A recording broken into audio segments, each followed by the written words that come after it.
attendre encore 1 ou 2 minutes pour que vous soyez plus nombreuses à me rejoindre.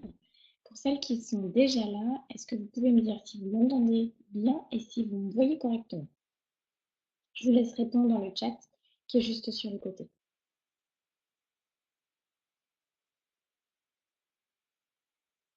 Donc, bonjour à Christelle, Claire, Stéphanie me dit oui, aucun problème, super. Pour les autres, c'est pareil, vous m'entendez correctement?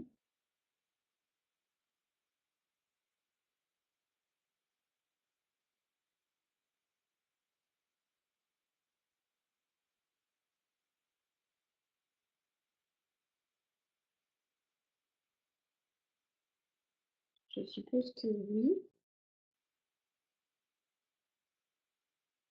Pour moi, le son est un peu bas. Ah, d'accord. Donc, il faut que je parle un peu plus fort. Si c'est comme ça, c'est mieux. Je peux aussi essayer avec le casque, hein. Vous me direz si le son est meilleur.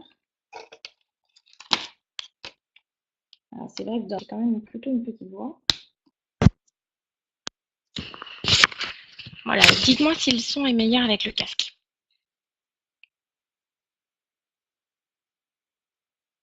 Oui, super. Bon, bah, très bien. Donc, on va faire avec le casque. Plus, je pense qu'il y aura moins de nuisances sonores autour. Alors, pour celles qui sont déjà là, je vous propose que vous me disiez à quel stade vous en êtes. Est-ce que vous avez déjà une idée? Est-ce que vous êtes ce qu'on appelle porteuse de projet et vous commencez à réfléchir à votre idée de manière plus concrète, ou est-ce que vous êtes encore salarié et vous vous posez la question de passer à l'entrepreneuriat? Dites-moi, ça m'aidera aussi dans la manière dont je vais construire cette heure ensemble pour vous donner des exemples précis.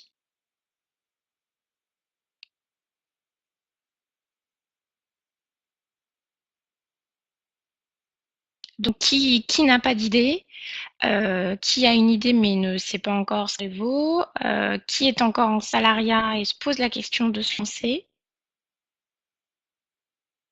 Bonjour Claire. Donc, Stéphanie nous dit qu'elle est porteuse de projet mais hésite encore à se lancer. Très bien.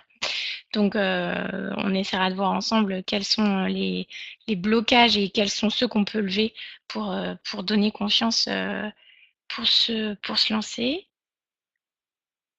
Super. Claire nous dit qu'elle est en salariat et qu'elle aimerait se lancer, mais elle ne sait pas trop ce que son idée vaut. Donc effectivement, là aussi, je vous donnerai des pistes pour que vous puissiez avoir des premiers éléments concrets pour tester votre idée.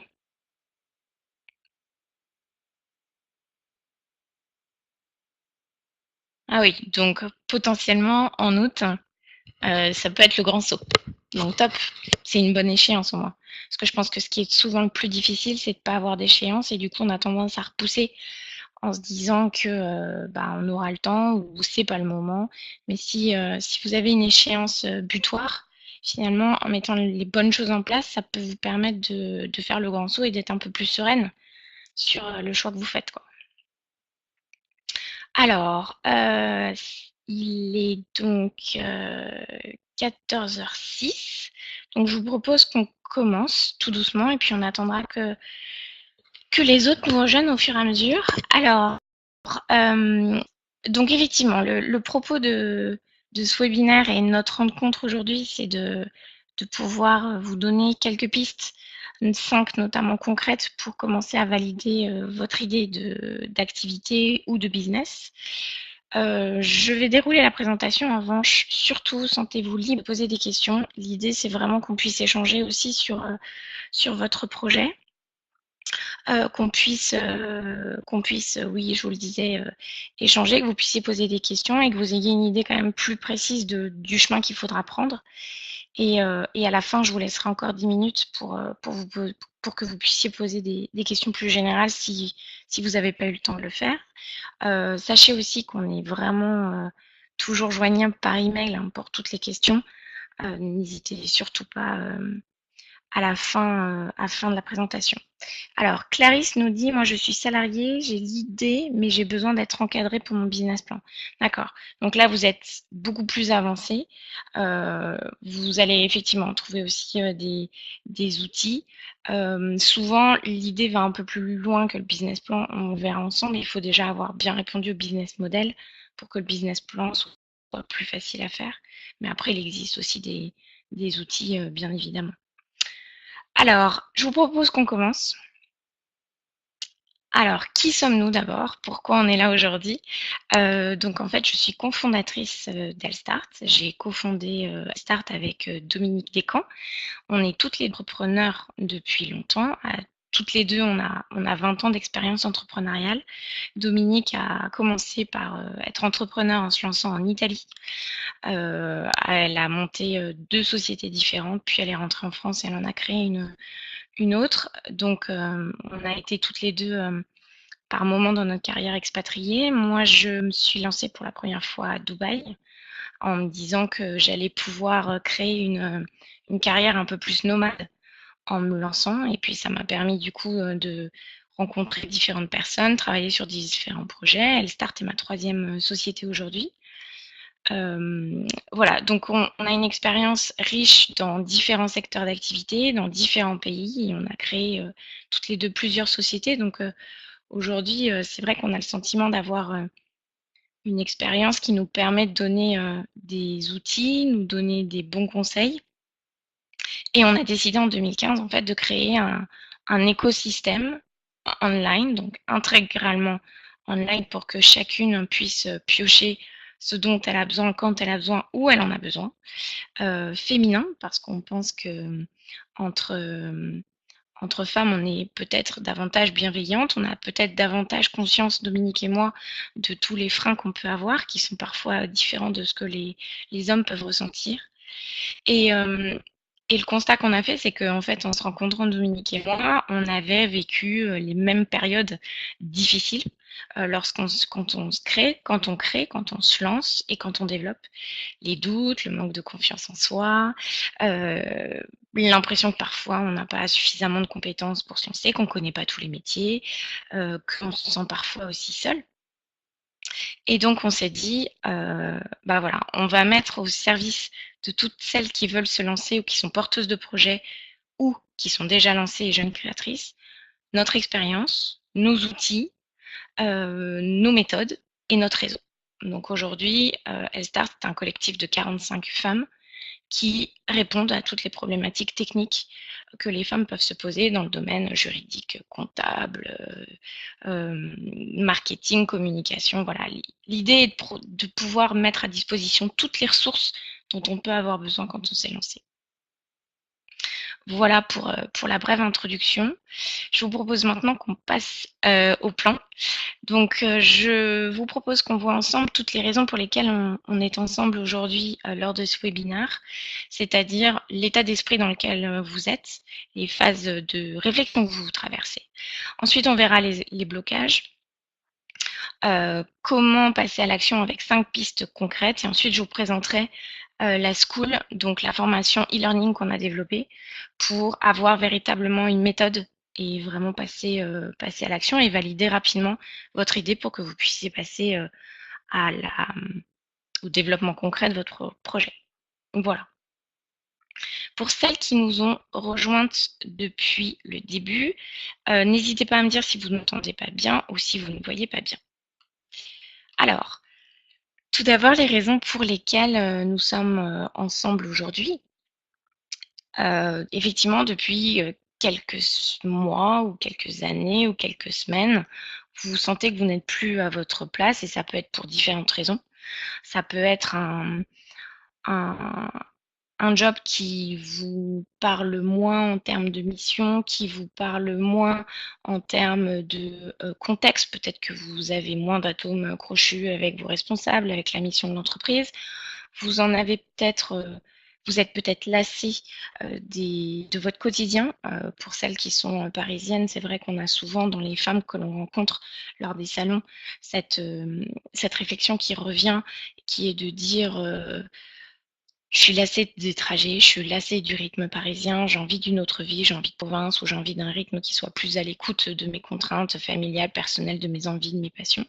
Donc ça aussi, parfois, c'est un élément qui est déclencheur.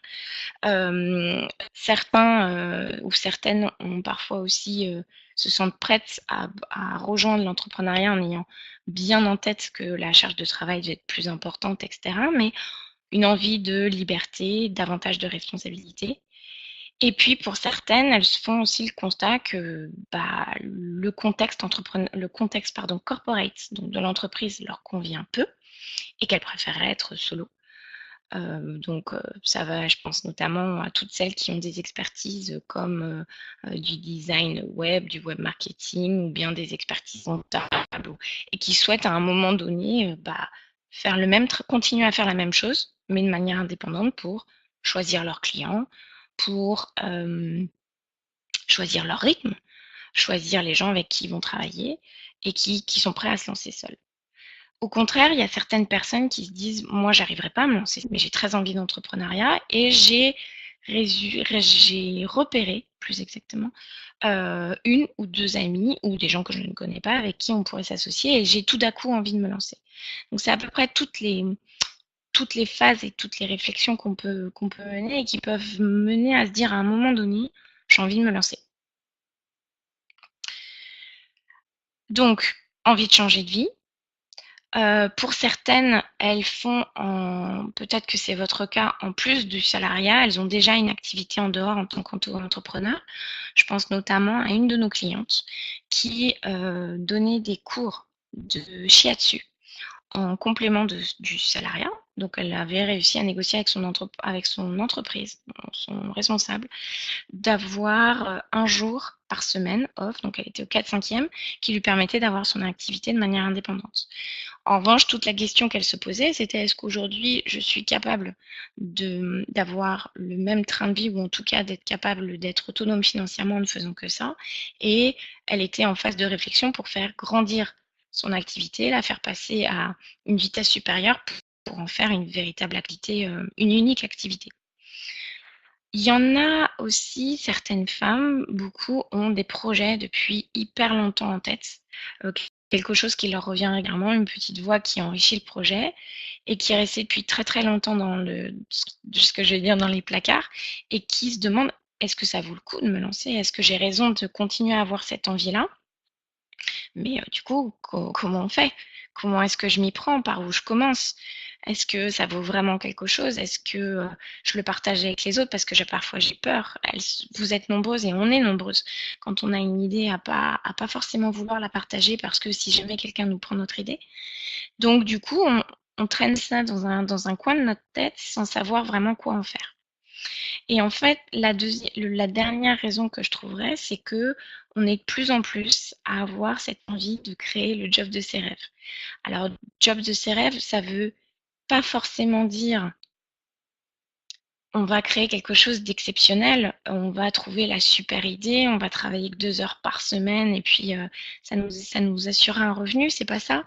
Job de ses rêves, ça veut souvent dire avoir son timing à soi, pouvoir avoir la flexibilité dont on a besoin pour assouvir des passions ou pour satisfaire ou en tout cas avoir le sentiment qu'on profite de sa vie de famille. Avoir le job de ses rêves, c'est aussi trouver une raison qui nous anime, où on a le sentiment d'avoir trouvé notre manière à nous de contribuer au monde, à changer le monde, ou bien de le faire les choses selon ses valeurs à soi. Parce que pour beaucoup dans les femmes qui se lancent, certes, souvent elles ont déjà une expertise, elles ne changent pas de métier, c'est pas forcément une complète reconversion. En revanche, elles ont le sentiment que c'est pas selon leurs valeurs, leur éthique. Donc tout ça fait que des femmes se posent la question à un moment donné de se dire: est-ce que l'entrepreneuriat, est-ce que se lancer toute seule ne serait pas la solution? Donc voilà. Alexandrina nous dit: c'est mon cas, j'ai mon projet mais je n'ose pas me lancer.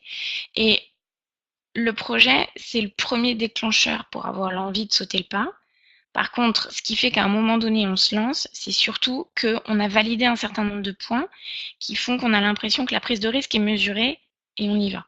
Et c'est ce qu'on va vous donner aujourd'hui comme piste, c'est de valider ces points-là qui font que à un moment donné, on se dit: allez, j'y vais, j'ose.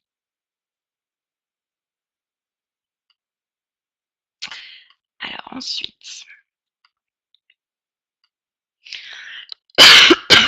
excusez-moi. Donc effectivement, ça c'est tout ce qu'on a envie de faire. On a envie de se lancer pour avoir davantage de flexibilité, davantage de liberté, davantage de responsabilité, une mission qui nous ressemble davantage, un projet qui est plus en accord avec qui on est. Mais la réalité, elle est un peu différente.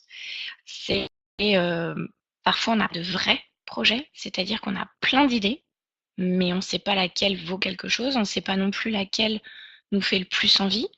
On rencontrait parfois on a rencontré lors des salons des femmes qui nous disaient: «Moi, j'ai à peu près une idée tous les jours de business à monter», mais qui les creusent pas forcément et qui vont pas plus loin, mais qui ont une réelle envie de se lancer. À côté de ça, on a un certain nombre de femmes qui n'ont pas d'idée, mais qui savent qu'elles veulent se lancer. Donc, les idées, probablement qu'elles sont à l'intérieur d'elles-mêmes, parce qu'on dit souvent que les business qui fonctionnent le mieux, c'est les idées les plus simples et qui répondent à un vrai besoin. Donc, les gens qui sont capables de créer quelque chose qui n'existe pas, où il y a tout à créer, un marché, une évangélisation, c'est-à-dire convaincre les gens qu'il va falloir s'en servir, il y en a très peu. Par contre, des gens qui arrivent avec un besoin identifié qu'elles ont identifié pour la plupart et qui se disent: tiens, je vais le faire comme moi j'aurais aimé le trouver, ou je vais répondre à une problématique que j'ai identifiée, c'est souvent des idées qui fonctionnent. Et ça, c'est des idées que vous avez déjà en vous, mais que vous n'avez pas matérialisées. Ensuite, il y a toutes celles, et parmi les femmes qui assistent aujourd'hui, qui suivent ce webinaire, vous êtes certaines dans ce cas-là, vous avez une idée, mais la grande question, c'est qu'est-ce qu'elle vaut? Est-ce que c'est une vraie idée pour en vivre? Ou est-ce que c'est simplement une idée qui m'intéresse moi, qui est pertinente pour moi, mais il n'y a pas vraiment de marché? Ça, c'est aussi une crainte qui fait que beaucoup de femmes ne passent pas à l'action parce qu'elles ont le sentiment que leur idée, finalement, elle n'est pas forcément pertinente. Ensuite, il y a le cas de celles qui se disent: oui, alors moi j'ai envie de me lancer, mon idée, je pense elle tient la route. Par contre, c'est vraiment risqué. Je laisse tomber un job salarié, j'ai pas de revenus, j'ai pas de clients aujourd'hui. Mon idée, je crois qu'elle est bonne, mais par où je commence? Combien de temps je vais mettre combien de temps il me faudra pour être véritablement capable d'enclencher des revenus, être indépendante, etc. Et ce facteur risque fait que certaines, malheureusement, ne se lancent jamais ou bien ne se lancent pas correctement, c'est-à-dire qu'elles ne vont pas se donner tous les moyens parce qu'elles essaient de limiter le risque. Je pense notamment au risque financier. Elles vont limiter ce risque et du coup, elles ne donnent pas toute la puissance à leur activité ou leur entreprise. Et enfin, le dernier point qui est vraiment bloquant et qui est la réalité pour toutes, c'est: est-ce que l'entrepreneuriat, c'est fait pour moi? Est-ce que être solo entrepreneur, c'est fait pour moi? Est-ce que ne plus tout à coup être dans un contexte de groupe, ça va me convenir? Est-ce que je suis capable de bosser sans collègues, sans machine à café, sans personne pour échanger, pour me stimuler? Voilà, c'est aussi des questions qu'on se pose et qui font que quand on mûrit le projet dans sa tête, on se dit peut-être que finalement c'est pas pour moi et j'attends encore d'être un peu plus sûre. Donc voilà, est-ce que toutes ces phases-là, j'imagine que vous êtes passé par là. Si il y a d'autres formes de réflexion qui sont bloquantes que vous êtes faites, n'hésitez pas à les partager. Ça parlera certainement également à d'autres femmes. Donc n'hésitez pas à nous en faire part. Donc, je vous disais, et Dominique et moi avons expérimenté exactement les mêmes. Le premier blocage, vrai blocage, c'est les doutes sur la pertinence de votre projet et de votre idée. Et qui font qu'à un moment donné, on n'ose pas se lancer parce qu'on attend que l'idée soit plus mûre. Ensuite, le syndrome de l'imposteur et l'absence de légitimité. Je pense que vous dites toutes, et moi la première, lorsque j'ai lancé ma première entreprise qui était dans le domaine de la santé, c'était de se dire: pourquoi moi? Est-ce que ce que j'ai à dire est plus intéressant, plus pertinent que quelqu'un d'autre? Est-ce qu'il ne faut pas que j'attende d'être davantage expérimentée, d'être plus âgée pour me permettre de donner des entreprises de la santé pour leur expliquer comment il va falloir qu'ils développent leur projet export? De se dire, est-ce que j'ai suffisamment de compétences? Aujourd'hui, je veux me lancer en tant qu'entrepreneur, en tant que chef d'entreprise, mais est-ce que j'ai l'étoffe du chef d'entreprise? Toutes ces questions-là, de se dire, est-ce qu'on est les bonnes personnes pour porter cette idée, ce projet-là, c'est un des facteurs les plus bloquants. Maintenant, je vais vous dire, il y a des solutions à tout et il n'y a pas meilleure personne pour porter votre projet. C'est votre idée, vous avez votre ADN, vous avez votre expérience, votre chemin de vie, votre chemin professionnel. Et il y a fort à parier que ce que vous avez à dire, ce que vous avez à vendre, ce que vous avez à proposer, parlera à un certain nombre de personnes. Donc il faut en aucun cas que vous doutiez de votre capacité à apporter un projet. Ensuite, la question, c'est est-ce que j'en suis capable? Il y a certaines femmes qui vont être capables de porter un projet toute seule, de A à Z. En revanche, il faut bien vous dire que vous n'êtes pas seul. Il y a des tas d'accompagnements, il y a des tas d'outils, il y a des tas de méthodes qui existent. Il y a aussi énormément de ressources qui sont disponibles aujourd'hui sur Internet, qui font que s'il y a des choses qui vous manquent, vous aurez toujours la capacité de les acquérir. Des connaissances, des outils, des supports. Aujourd'hui, vous avez tout à disposition. Il est bien évident que quand on se lance ça il y a 20 ou 30 ans, le contexte n'était pas le même. Aujourd'hui, il y a beaucoup de choses qui ont été démocratisées, notamment sur l'accès aux connaissances, la manière aussi de construire un projet, une activité. Donc aujourd'hui, on est quasiment toutes en capacité de réaliser le projet qu'on a en tête, à partir du moment où on sait où chercher les ressources pour pouvoir être aidé. Ensuite, l'autre blocage vraiment important pour beaucoup, c'est comment est-ce que je vais assumer le risque financier, qui est une réalité. Vous avez aujourd'hui un revenu, c'est évident. Vous êtes salarié ou pour certaines qui ont fait le choix de, de quitter un emploi salarié ont des allocations chômage ou autres qui leur permettent de réfléchir. Et quand tout ça, ça s'arrête, voilà, c'est le grand saut. Comment on fait? Comment est-ce que tout à coup on génère du revenu? Donc là aussi, il y a des manières en amont de valider le risque financier, de faire des projections, de construire les choses pour que ce risque financier soit amoindri, mais surtout que les blocages psychologiques que vous avez à vous lancer tombent parce que vous avez des données réelles.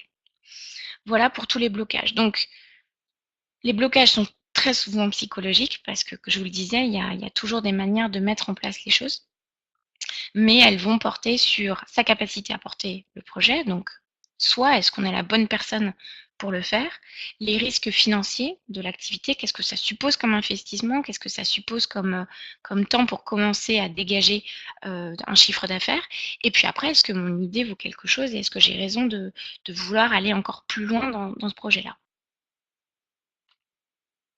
Alors, comment passer à l'action? Il y a 5 pistes concrètes qui vont vous permettre réellement de valider votre idée. La première, ça va être de faire le tri dans toutes vos idées. Faire le tri, ça veut dire que, on va revenir à une méthode hyper traditionnelle, vous allez prendre un bout de papier et vous allez commencer à lister toutes les idées que vous pouvez avoir.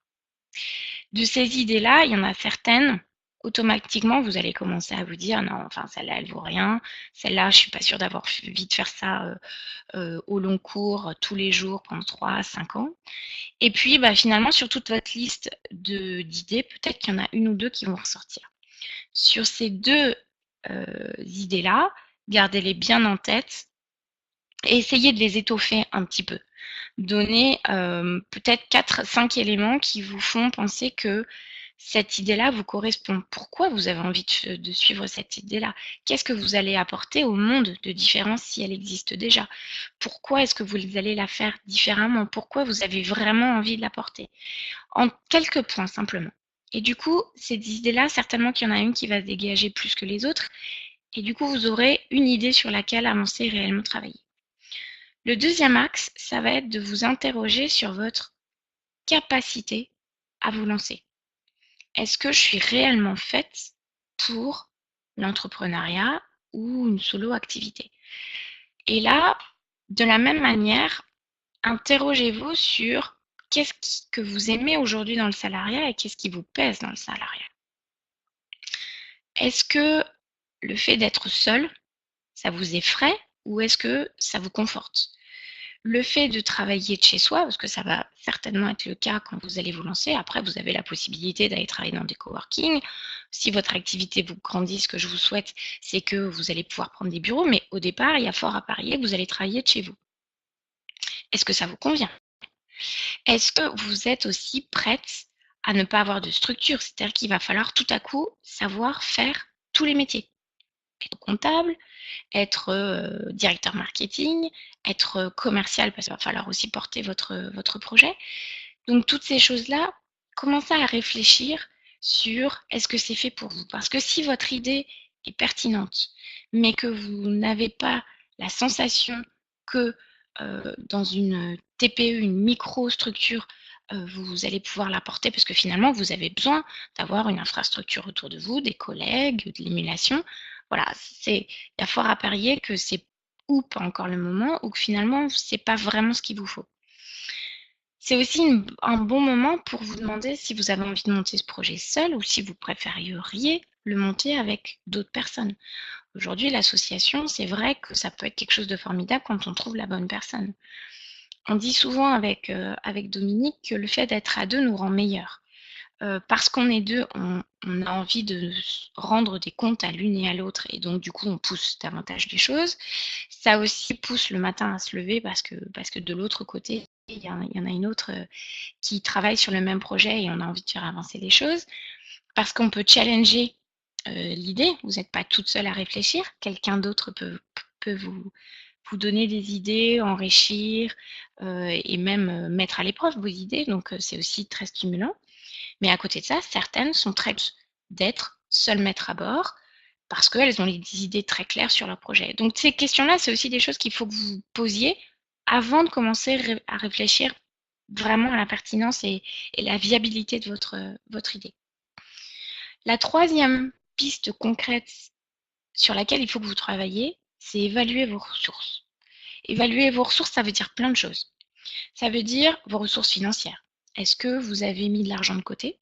Est-ce que vous avez des allocations aujourd'hui qui vous permettent de prendre le temps de développer votre idée? Est-ce que vous avez les ressources aussi intérieures, psychologiques? Est-ce que vous avez une certaine capacité à travailler longtemps? Est-ce que vous avez cette capacité à rebondir? Est-ce que vous êtes d'un naturel optimiste? Est-ce que si vous êtes pessimiste, vous savez comment sortir de cette phase-là? Que vous êtes quelqu'un qui a parfois tendance à douter, mais qui finalement ensuite prend ses doutes pour passer à l'action. Voilà, testez votre capacité personnelle à porter le projet, à vous battre pour le projet, mais aussi vos ressources financières et vos ressources techniques. Est-ce que vous avez un réseau qui peut vous aider? Est-ce que vous avez des compétences techniques qui vont vous permettre de monter ce projet-là? Vous êtes très forte en marketing, vous arriverez à vendre votre projet. Vous êtes très forte en web design, vous arriverez à travailler votre visibilité. Et si vous ne l'êtes pas, c'est pas grave. Si vous manque plein de ressources techniques, c'est pas grave. Je vous le disais un petit peu plus tôt dans cette webconférence, il existe plein de structures, d'accompagnement, d'outils, de ressources, de plateformes qui peuvent vous aider à combler ce qui vous manque. En aucun cas, quand vous faites cette évaluation des ressources, s'il vous manque plein de choses, c'est de se dire, oh mon Dieu, non, en fait, ça va pas le faire. Ça veut simplement dire que vous avez fait un audit honnête de la situation pour véritablement vous dire, voilà ce qui me manque, voilà quelles sont mes forces, voilà ce qu'il faudra que je fasse. Donc l'idée, c'est vraiment de lever vos craintes en les mettant sur le pied et en ayant une vue très exhaustive de la situation. La quatrième piste, ça va être de modéliser votre idée. Alors, comment on modélise une idée? Avant de se lancer dans un business plan, avant de se lancer dans un business model, où là, on travaille vraiment sur la gestion de projet, et on peut modéliser. C'est-à-dire, je vous disais tout à l'heure en premier point, une fois que vous aurez fait le tri dont vous êtes dit, on va vous permettre, enfin, grâce à cette démarche intellectuelle, il va certainement rester une ou deux idées. Je vous disais tout à l'heure, il faudra qu'au préalable, vous ayez déjà mis pourquoi vous souhaitez porter cette idée-là, qu'est-ce que vous allez proposer de différent. Pour modéliser votre idée, vous allez vraiment aller en profondeur dans cette réflexion-là de je vais vraiment faire parler mon idée, je vais challenger mon idée. Donc, du coup, vous allez mettre tous les mots. Alors, c'est un peu mon cas. Besoin de chiffrer au plus juste pour connaître les ressources financières et aller au bout. Alors ça va aller un peu plus loin. J'y reviendrai tout à l'heure, Clarisse. Là, c'est vraiment un business plan qu'il va falloir faire. Mais avant de travailler sur le business plan, il faut bien travailler sur le business model et ça passe par modéliser l'idée. Dans votre idée, ça veut dire, il va falloir que vous mettiez tous les mots qui se rapportent à votre projet.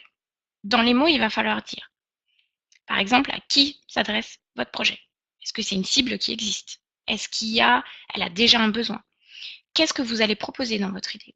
On va parler, par exemple, vous allez décider de créer une marque de sac à main ou de maroquinerie.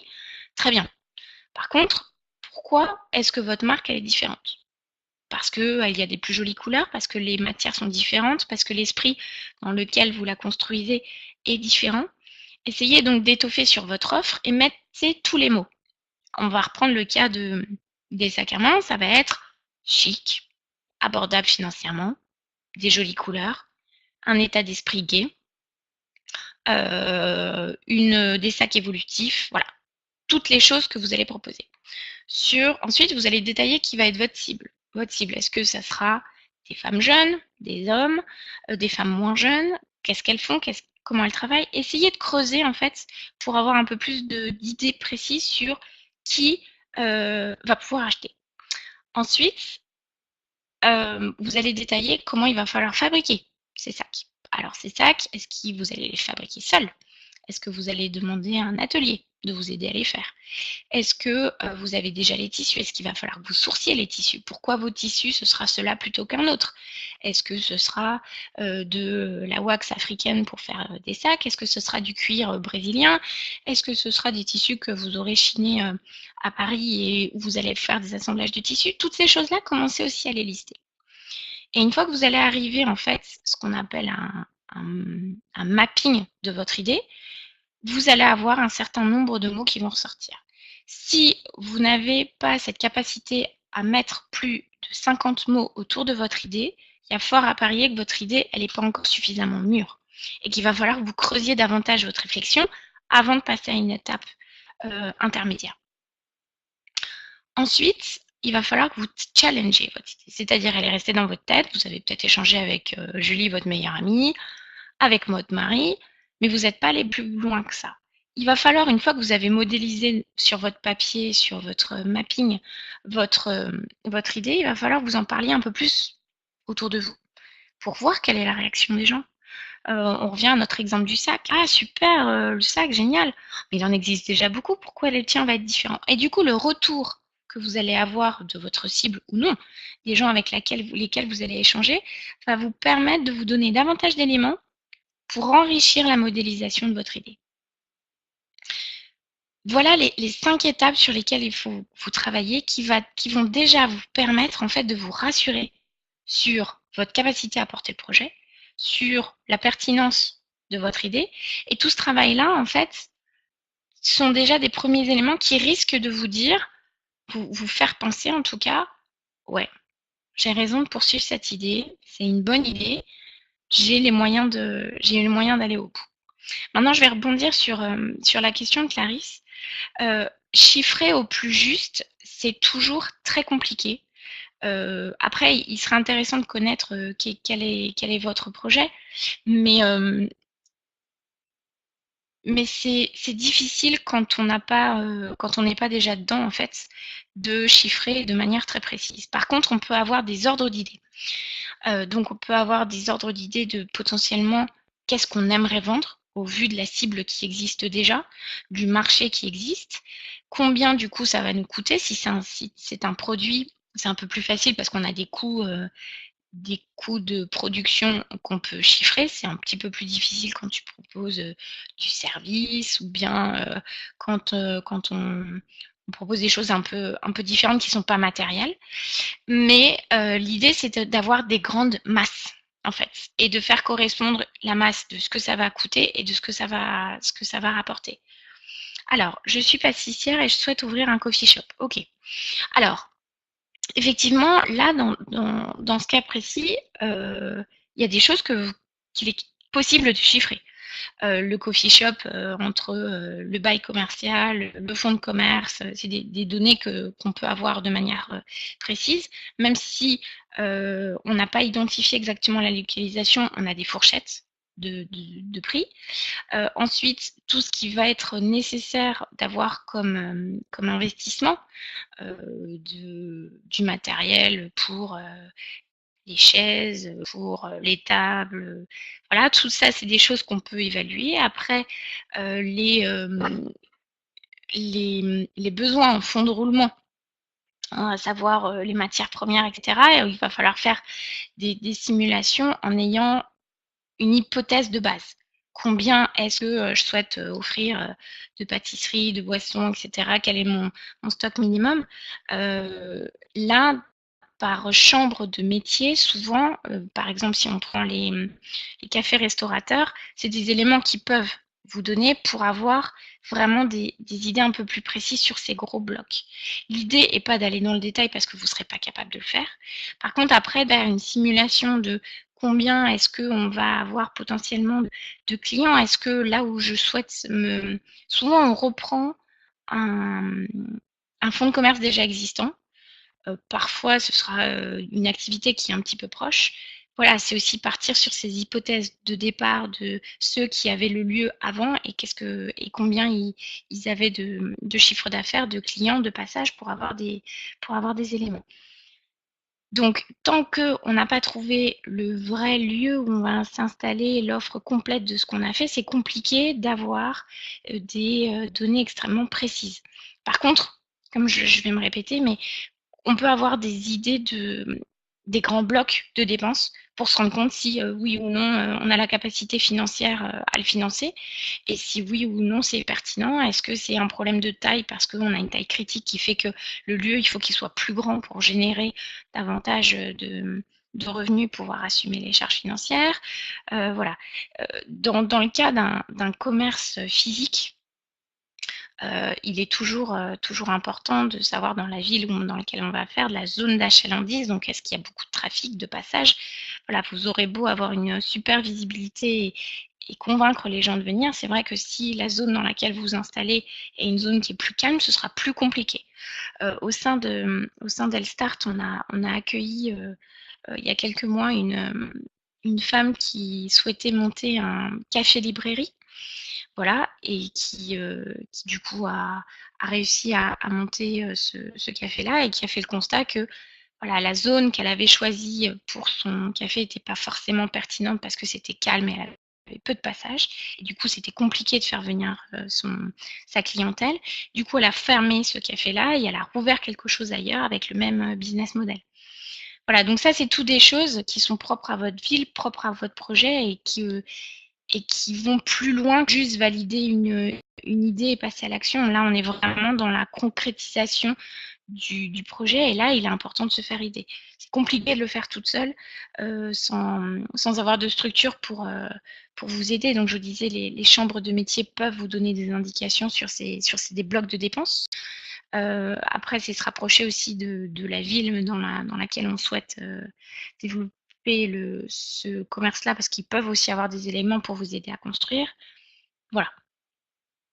Donc, les ressources financières, ça va être qu'est-ce que vous avez comme capacité à emprunter, quelle capacité vous avez d'autofinancement, si c'est et puis potentiellement quelle capacité vous avez à aller chercher des fonds ailleurs. On parle beaucoup du crowdfunding, mais ça peut aussi être d'autres choses. Dire on ramène des associés pour ramener du capital. Voilà, c'est toutes des pistes qui sont à creuser. Voilà pour tout ce que je voulais vous dire. Est-ce que vous avez des questions concernant les 5 pistes, pour passer à l'action? Est-ce que ça vous paraît clair? Est-ce qu'il y a des choses que vous souhaiteriez que je précise? Je vous laisse quelques minutes, pour répondre.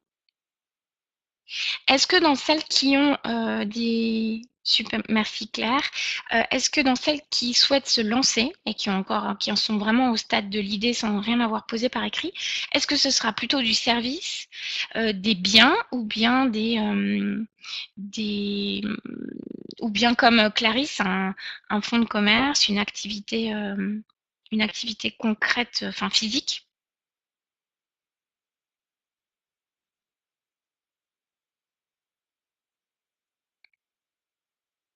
Alors, Sandrina est en train de, vous êtes trois en train d'écrire. Je vais juste un tout petit peu patienter.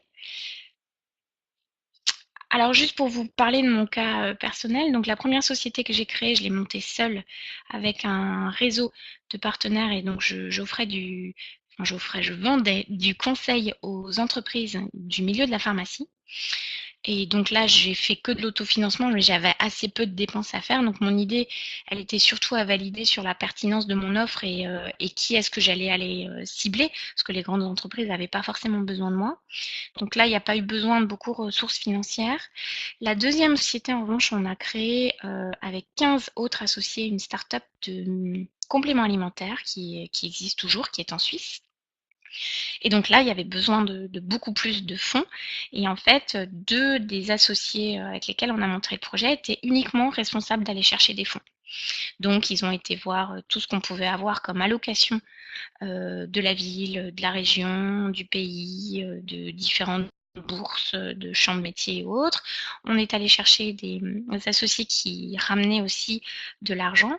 Voilà, donc ça c'était, et aujourd'hui encore, c'est vraiment leur fonction dans notre association, c'est d'aller chercher des fonds parce que ça permet de laisser du temps aux autres pour travailler sur d'autres choses, mais aussi ça permet de voir plus grand.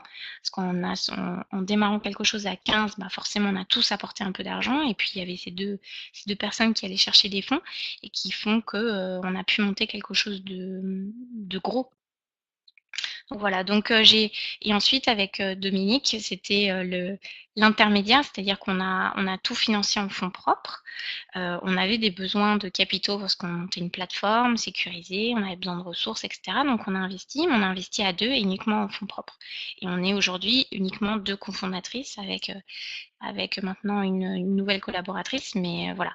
Donc des cas différents, et c'est vrai que selon le type de projet, qu'on soit seul, à plusieurs, et qu'on fasse un service, des produits ou autres, les besoins financiers ne sont pas les mêmes.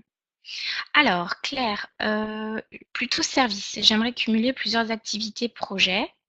Ok. Ensuite, plusieurs idées, certaines au service et d'autres à des biens. D'accord. Et Alexandrina, je vais ouvrir une agence de relocation, donc de service. Empowerment auprès des jeunes filles, des femmes, situation, bosser mon blog, podcast. Pourquoi pas autre chose? Ok, très bien. Donc, du coup, bon, bah, c'est certain que quand il y a des biens à fabriquer, où il y a de la production, les besoins financiers seront beaucoup plus importants. Et là, il sera important de voir, de bien étudier combien ça va coûter pour savoir si c'est réaliste ou pas par rapport à ce que vous pouvez vendre. Alors, on peut toujours vendre beaucoup avec du temps. Après, c'est juste de savoir pendant combien de temps il est raisonnable de ne pas se payer, combien de temps vous aurez cette capacité en fait à ne pas avoir de revenus en plus de ce que vous allez investir. Dans le cas des services, c'est vrai que c'est un petit peu plus facile parce qu'aujourd'hui, avec la digitalisation de l'économie, des services et autres, vous pouvez lancer un service sans investir beaucoup. Ce qui vous donne quand même davantage d'air parce que vous allez avoir plus de temps finalement pour rentrer de l'argent, étant donné que ça vous en coûte déjà moins. Maintenant, il ne faut pas penser qu'on a plein de temps. Il faut avoir une certaine urgence quand on construit les choses parce que on a vite fait d'avoir une année, 2 années, 3 années qui sont passées et pourtant on a fait plein de choses et on n'a pas rentré le chiffre qu'on voulait. Donc il est important d'avoir une urgence quand on construit les choses, de toujours voir qu'il va falloir rentrer rapidement du chiffre d'affaires et avoir toujours en tête ces indicateurs de combien j'ai rentré de clients, combien j'ai rentré d'argent, si j'ai pas rentré d'argent, à partir de quand il faut absolument que je commence à rentrer pour que vous ayez une urgence à construire et du coup que vous soyez plus efficace. Tout ce qui est effectivement podcast, blog, ne demande pas forcément beaucoup d'argent, mais demande du temps. Donc le temps, d'une certaine manière, c'est aussi un investissement que vous faites. Voilà. Donc la manière dont vous allez modéliser ou votre idée sera pas la même si ce sont des biens et des services, effectivement. Et quand ce sont des biens, ça demande d'avoir ou comme Clarisse, un commerce, ça va demander d'avoir des business plans qui sont beaucoup, beaucoup plus creusés, beaucoup plus fouillés, beaucoup plus complets que quand vous lancez un service ou un business model Canva, si ça vous parle, sera suffisant. Donc voilà. Alors, je vais maintenant en profiter pour vous présenter la nouvelle formation qu'on a lancée, qui est de valider son idée de business en 2 semaines. On vous propose en fait 7 modules sur lesquels vous allez pouvoir travailler et qui reprennent en fait des modules d'une méthode que nous avons créée, Dominique, Manon, qui a créé Ambition Plurielle et qui va vous permettre d'avoir une méthodologie précise, step by step, pour valider de manière concrète et de manière objective votre idée, le potentiel de votre idée et du coup la faisabilité pour passer véritablement à la construction d'un projet. Alors, comment est-ce que ça s'orchestre, comment ça s'organise? Alors, vous allez avoir un premier module qui va vous permettre de hiérarchiser, organiser et combiner vos idées. Ça va être particulièrement vrai pour celles qui hésitent encore entre une ou deux idées. Pour celles qui ont déjà une idée un peu plus précise, ça va vous permettre davantage d'organiser votre idée. Le deuxième module, ça va être d'évaluer le potentiel de votre idée. Je vous disais tout à l'heure, en fait, est-ce qu'il y a une vraie pertinence à porter cette idée-là? Est-ce qu'elle vous correspond? Est-ce que vous aurez la capacité à avoir cette même passion qui vous anime pour la porter sur 3, 5 ans, 10 ans? Donc toutes ces choses-là, vous allez vraiment faire une introspection sur votre capacité à être entrepreneur, à être solo-entrepreneur et à développer cette idée. Dans le troisième module, on va vous aider à clarifier vos idées sur vos ressources. Je vous le disais tout à l'heure, les ressources, ce n'est pas uniquement financier, c'est aussi vos compétences, votre niveau de formation, votre habilité psychologique individuelle à porter ce projet-là. Faire une cartographie très précise, en fait, de toutes vos forces, toutes vos ressources pour porter ce projet et aussi de pointer du doigt ce qui vous manque pour que vous sachiez sur quoi travailler et pouvoir lever ces manquements. Le quatrième module, là, on rentre dans du concret où on va commencer vraiment à matérialiser l'idée, ça va être votre business model.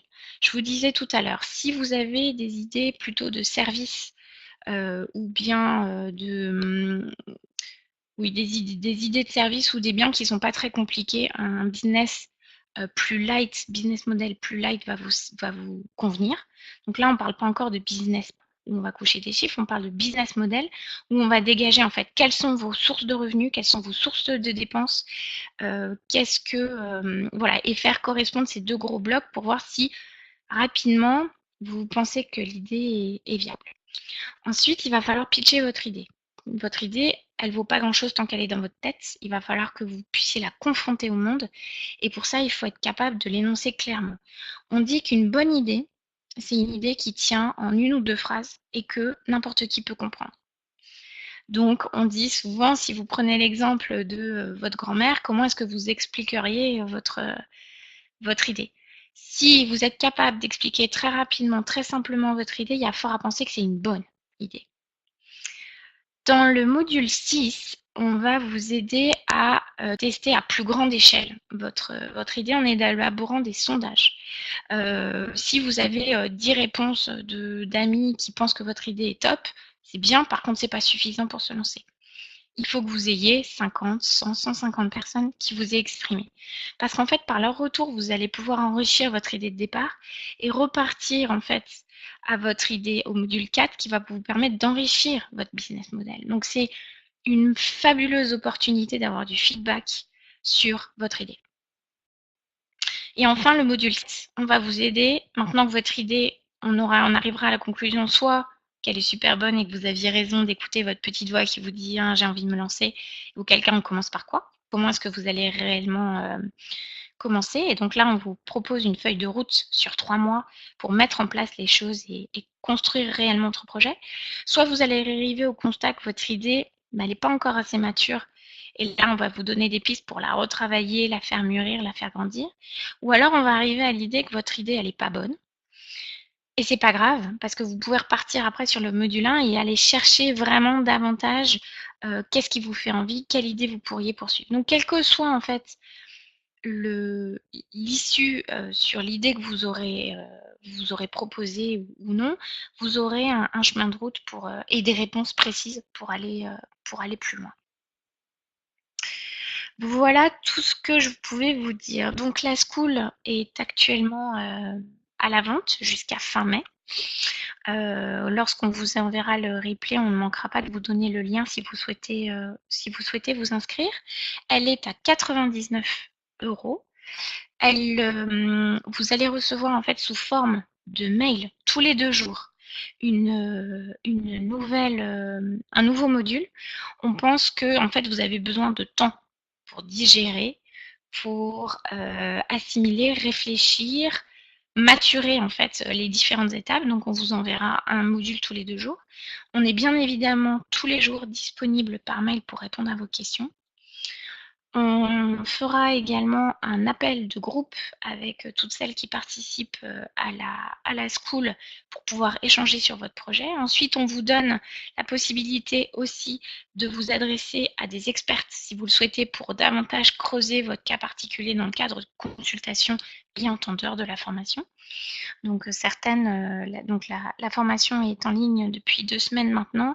On a déjà eu bien évidemment des inscriptions et certaines ont demandé l'aide d'expertes en fait pour aller un petit peu plus dans le détail de leur projet et creuser davantage pour passer plus rapidement à l'action.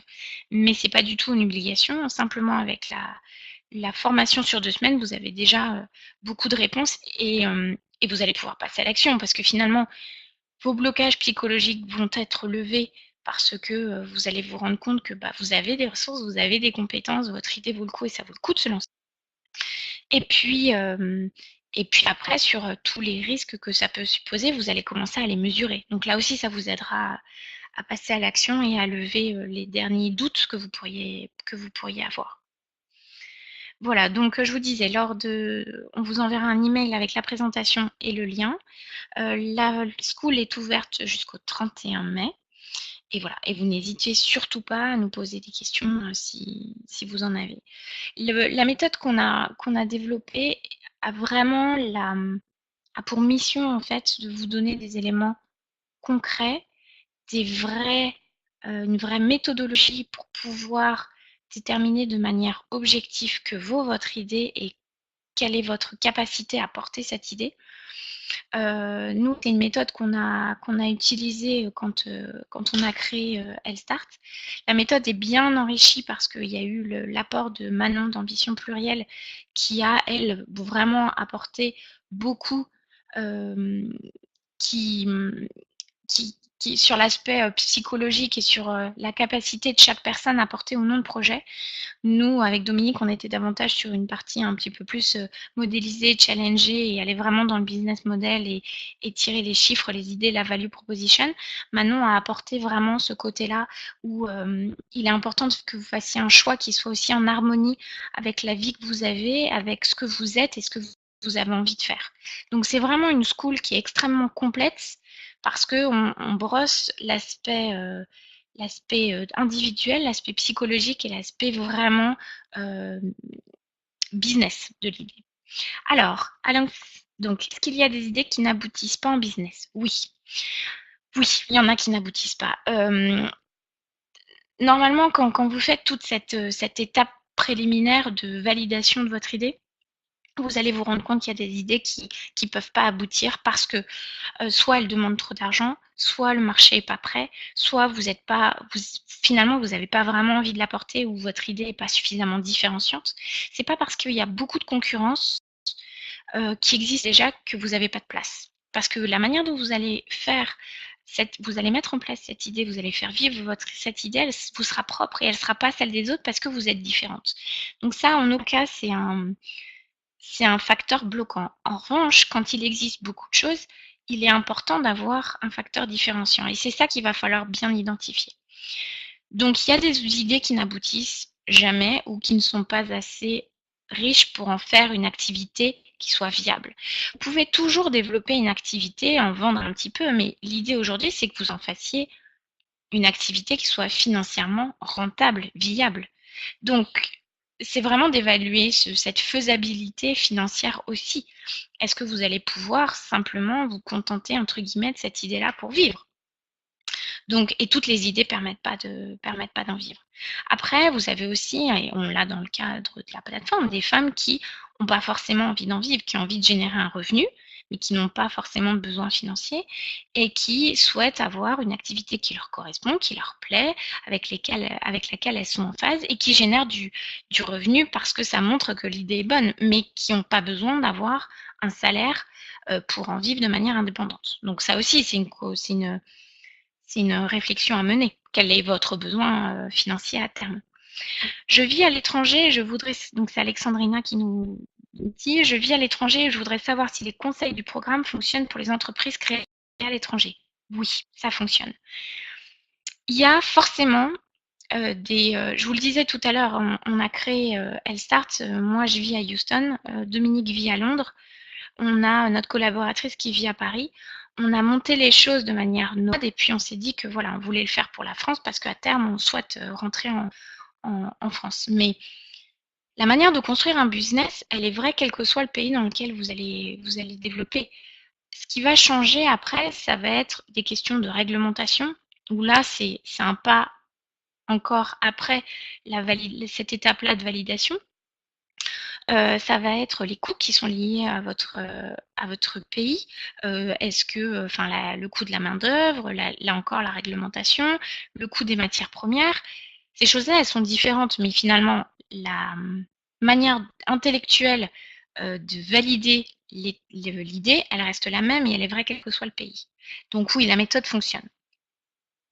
Aujourd'hui, on a déjà une cliente qui a monté, qui est en train de se poser la question de monter une activité au Brésil, qui s'est inscrite à la school. Donc oui, ça fonctionne. Il y aura forcément des spécificités qui sont liées à votre pays. En revanche, ces spécificités-là, elles interviendront très probablement un peu plus après en fait cette étape-là de validation. Ensuite, les expertes avec lesquelles on travaille sont françaises, mais on a aussi des expertes étrangères qui peuvent aussi vous aider à prendre en compte ces spécificités pays. Voilà, et donc Dominique et moi étant expatriés ou avons été expatriés, on peut aussi vous aider par mail si vous avez des problématiques ou des questionnements propres à votre pays, vous n'hésitez surtout pas.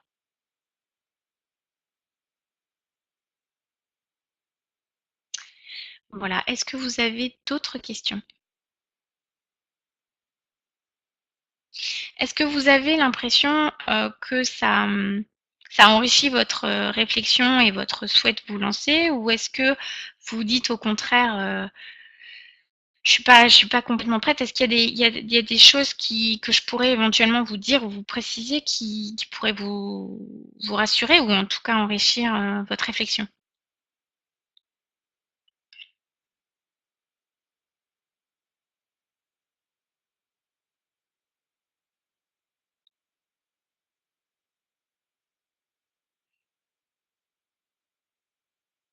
Alors, sur le module 7, les prochaines étapes, ouais, alors c'est ce que je vous disais tout à l'heure. Si vous arrivez au fur et à mesure de la formation sur l'idée que votre idée est bonne et que vous aviez raison d'y croire et que tous ces premiers éléments-là, ces 6 premiers modules sont en train de confirmer réellement que c'est une bonne idée, on vous donne une feuille de route sur 3 mois en vous indiquant les choses qu'il va falloir mettre en place pour véritablement passer à la création d'activités ou aller beaucoup plus en détail dans votre projet.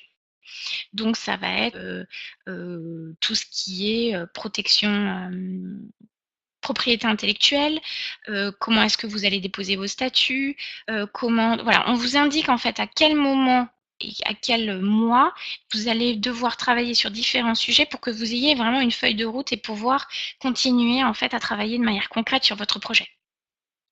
Alors, on ne vous donne pas la méthodologie pour toutes les choses à implémenter.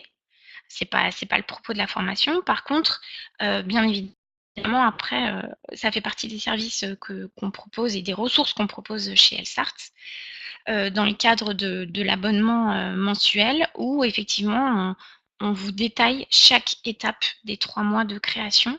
On vous donne toutes les méthodologies, les formulaires, les astuces, les outils pour que vous puissiez mettre tous ces outils en place, tous ces modules pour que vous puissiez avancer de manière concrète.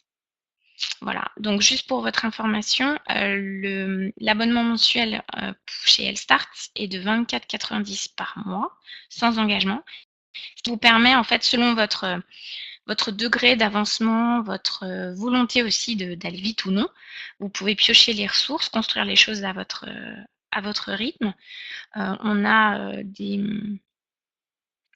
des femmes qui sont, qui sont chez nous depuis plus d'une année et 10 avec nous. Donc effectivement, elles sont plus du tout à l'étape des 3 premiers mois, elles ont déjà tout mis en place, mais elles continuent de structurer, développer leur activité avec nous, avec le sentiment en fait de ne pas être seules et de toujours avoir un lieu où elles savent qu'elles vont trouver les réponses, les ressources. Voilà. Donc dans ce module 7, on vous donne un cahier de route si l'idée est bonne. Et ensuite, si l'idée n'est pas bonne ou si elle n'est pas encore assez mature, on vous donne aussi des pistes pour creuser davantage qu'est-ce qu'il faudra que vous refassiez, que vous retravaillez. Et si l'idée n'est pas bonne et n'a pas forcément d'avenir, on vous dit aussi qu'est-ce qu'il va falloir que vous gardiez dans le travail que vous avez déjà fait pour que lorsque vous aurez une nouvelle idée, vous puissiez aller encore plus vite pour mesurer sa qualité en quelque sorte. Enfin, sa pertinence plus que sa qualité. Voilà. Alors, je vous dis un grand merci à toutes.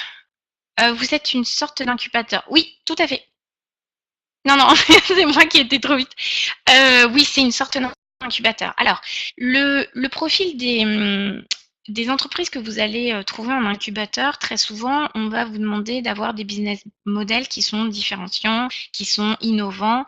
Et il y a beaucoup de femmes qui ne trouvent pas forcément de place dans les incubateurs parce qu'elles ont des profils ou des projets qui sont trop conventionnel d'une certaine manière. Donc c'est vrai qu'on a quelques femmes qui ont essayé de rentrer dans ces incubateurs, qui n'ont pas été prises et qui sont venues chez nous pour avoir l'accompagnement. La caractéristique de l'incubateur, c'est avoir un endroit où travailler. Donc très souvent, vous payez pour avoir cet emplacement-là. Vous avez des formations qui vous sont offertes dans le cadre de votre hébergement dans l'incubateur. Et vous avez ensuite des experts qui sont à votre disposition. Et donc, soit les experts sont soit gratuits, soit payants pour pouvoir répondre à vos problématiques sur votre activité. On a exactement les mêmes services chez Elstart. Vous avez des formations gratuites tous les mois pendant 1h30 sur un sujet animé par une experte. Vous avez une communauté avec laquelle vous allez pouvoir échanger de la même manière que vous le feriez sur un plateau d'incubateur et donc des gens qui ne sont pas forcément de votre domaine d'activité, pas forcément de votre métier et du coup c'est enrichissant. Vous avez toutes les ressources à votre disposition, donc des outils, des méthodologies, et puis vous avez un réseau de